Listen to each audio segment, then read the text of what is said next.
안녕하세요. 소아청소년과 전문의 육아멘토 닥터 달입니다. 오늘은 자녀들의 거짓말에 대해서 한번 알아보도록 하겠습니다. 처음으로 거짓말을 하는 시기는 보통 2살에서 4살 사이인데 아기들이 거짓말을 하게 됐을 때 부모님들이 대하는 것은 굉장한 당혹스러움입니다. 아기들이 자랄 때 착하고 예쁘게 자라기를 바라는 마음이 간절할 텐데 아기들이 거짓말을 하는 순간 내가 지금 우리 애를 잘못 키웠나?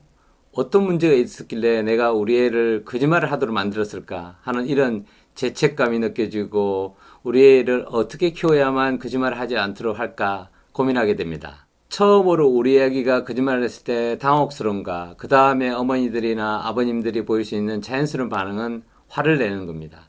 그리고 다음번에 또 이런 반응을 보일 경우에는 혼내줄 거라고 이제 이야기를 하게 되는 것이죠. 근데 사실은 우리 아이들이 거짓말을 한 것은 분명히 나쁜 일일 수도 있지만은 첫 거짓말을 했을 때는 우리 아기들에게 뇌 발달에 있어서 좋은 영향이 있구나라는 것을 생각해 둬야 합니다. 대부분의 아이들이 거짓말을 하는 것은 자기가 현재 난처한 상황에 있다는 것을 말하는 겁니다. 혼나고 싶지 않다는 거죠. 예를 들면 방을 걸어가다가 우유를 쏟았다든지 아니면 벽을 지나가다가 그릇을 떨어뜨려서 깨뜨렸다든지 이랬을 때 어머니로부터 또는 아빠로부터 혼나게 될까봐 두렵기 때문에 아이들은 거짓말을 하게 되는 것입니다. 이때 아이들의 마음속에는 어떻게 일어날까요? 일단 떨어뜨린 것에 대한 두려움, 그리고 좀 있으면 부모님들이 화를 낼 것에 대한 생각, 그리고 그 이후에 벌을 받는 장면들, 이런 것들이 순식간에 아기들의 뇌를 스쳐 지나가게 될 것입니다. 부모님들이 아이들이 거짓말을 할 때 느끼는 감정은 다양하지만은 걱정되는 것은 처음에 이것입니다. 아기가 자라서 나중에 거짓말쟁이가 되지 않을까? 우리 아기는 왜 이렇게 거짓말을 하면서 변명을 하게 될까? 왜 자기의 잘못을 인정하지 않을까? 그런 것에 대한 어떤 두려움이 있을 수가 있습니다. 물론 이후에 애들이 자라면서 거짓말을 하는 것은 분명히 고쳐져야 되는 일이지만은 처음으로 아이들이 거짓말을 할 때는 우리 아이의 뇌가 정상적으로 잘 자라고 있다는 것을 말해주고 있습니다. 예를 들면 이런 거죠.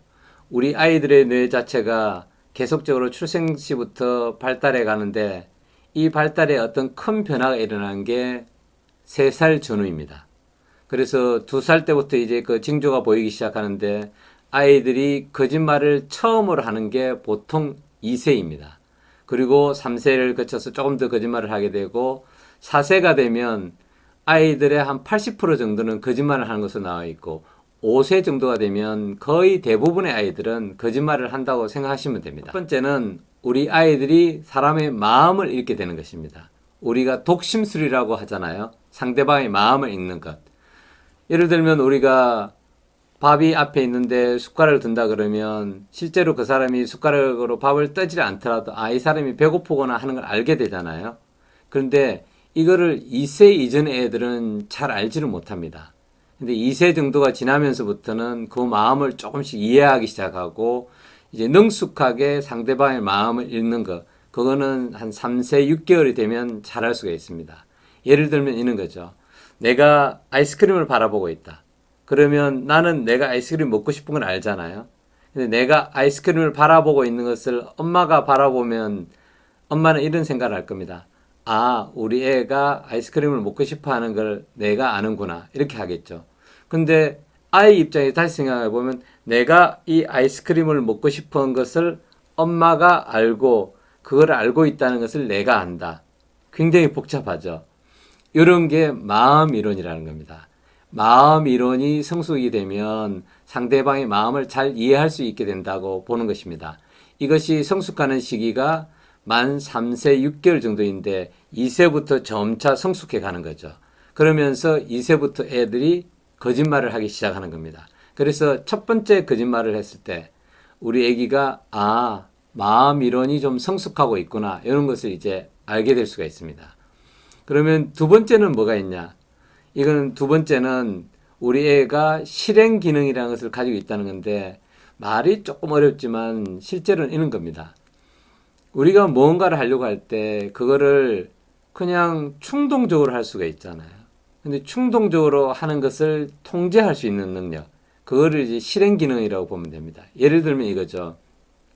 마시멜로 실험이라고 많이 들어봤을 겁니다. 앞에 마시멜로 하나를 두고 아기한테 너가 이 마시멜로를 먹지 않고 10분만 기다리면 마시멜로를 하나를 더 줄게. 이렇게 이야기합니다. 근데 조그만 애들 같은 경우는 그 앞에 있는 마시멜로를 금방 먹어버립니다. 근데 3세에서 6세 이렇게 나이가 올라가면서부터는 애들이 요거를 먹고 싶은 충동을 억제하면서 참고 기다립니다. 어떤 애들은 테이블 밑을 본다든지 어떤 애들은 저쪽을 바라보면서 아, 저거는 흰 구름이 떠 있는 거야. 마시멜로를 보지 않는 거죠. 충동을 억제함으로써 내가 미래의 어떤 보상을 더 얻을 수 있도록 하는 것. 그런 거와 관계되는 게 실행 기능이라고 보시면 됩니다. 이 실행 기능이 성숙하게 되는 겁니다. 그리고 세 번째로는 우리의 창의력이 늘어나는 것을 볼 수 있습니다. 왜냐하면 이 실행 기능을 보면 우리가 뭔가를 할 때 그거를 하지 않으려고 하는 거라 그랬잖아요. 예를 들면 애가 뭔가를 떨어뜨렸다. 이렇게 떨어뜨렸는데 엄마한테 이거를 엄마 나 이거 떨어뜨렸어 라고 말하고 싶은데 그거를 억제를 하는 거죠. 그러면서 이걸 안 떨어뜨린 척 하는 거잖아요. 예를 들면 그릇을 떨어뜨렸다. 근데 그 그릇을 떨어뜨렸을 때 우리 얼굴에 내가 잘못했구나. 긴장한 표정. 이런 거를 엄마한테 이제 안 보이려고 하는 거죠. 그게 이제 통제하는 건데 실행 기능과 관계 있는 겁니다. 그런데 거기에 덧붙여서 이 창조력이라는 것, 창의력이라는 것이 생겨야만 거짓말을 할 수가 있습니다. 예를 들면 이런 거죠. 지금 방금처럼 어떤 물건을 떨어뜨렸는데 이거를 떨어뜨렸을 때 엄마가 너가 그거 떨어뜨렸니? 라고 했을 때 아니 이거 그냥 저절로 떨어졌는데 이렇게 하면 엄마가 잘 안 믿을 거잖아요. 그럴 때 애들이 이렇게 할 수가 있는 거죠. 만약에 이게 좀 어떤 가벼운 물체라서 날아갈 수가 있다 그러면 엄마한테 엄마 저쪽에 창문이 열려가지고 바람이 불어왔어. 그래가지고 이거를 살짝 날려가지고 이렇게 떨어졌어. 라고 이야기할 수가 있잖아요.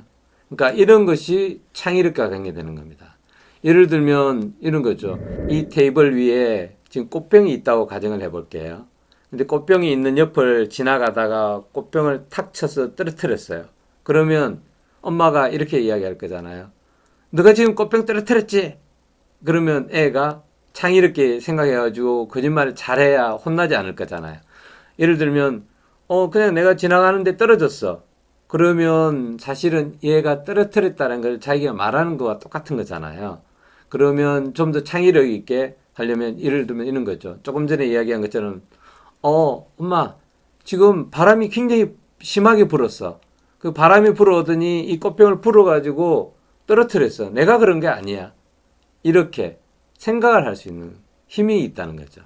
그래서 우리 아이들이 거짓말을 한다는 것은 사실은 이 세 가지 능력이 같이 갖춰져야만 거짓말을 할 수가 있는 겁니다. 첫 번째로는 우리 애가 상대방의 마음을 읽을 수 있어야 됩니다. 예를 들면 엄마의 마음, 아빠의 마음을 읽어야만 그 마음에 대한 대비책을 만들고 거기에 대해서 이제 거짓말로서 그 위기를 모면할 수가 있는 거죠.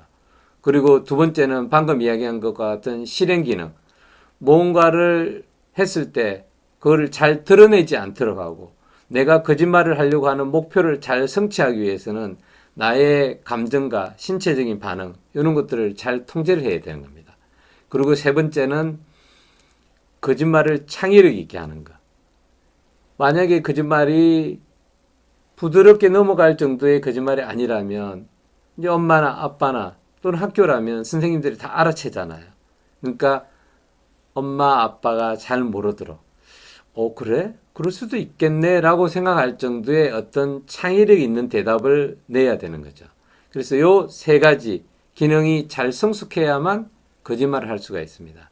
그래서 앞으로 우리 아이가 거짓말을 한다면 그거를 거짓말을 하지 않도록 도와주는 것이 어머니나 아빠의 중요한 역할이 됩니다. 그렇지만은 처음에 아이가 거짓말을 했을 때는 우리 아이의 뇌가 지금 잘 자라고 있구나. 사람의 마음도 읽을 수 있고 실행 통제 기능도 있고 창의력도 있구나. 이런 것을 생각한다면 그다지 첫 거짓말이 나쁜 것은 아닙니다. 오히려 만세를 불러야 되는 상황일 수도 있습니다. 왜냐하면 뇌 발달이 잘 되고 있다는 걸 말해주기 때문입니다. 오늘은 아이들이 첫 거짓말을 할 때 우리 뇌에서의 어떤 변화가 있는지에 대해서 한번 이야기를 나눴습니다. 오늘 영상이 도움이 되셨다면 구독과 좋아요, 알람 설정 부탁드립니다.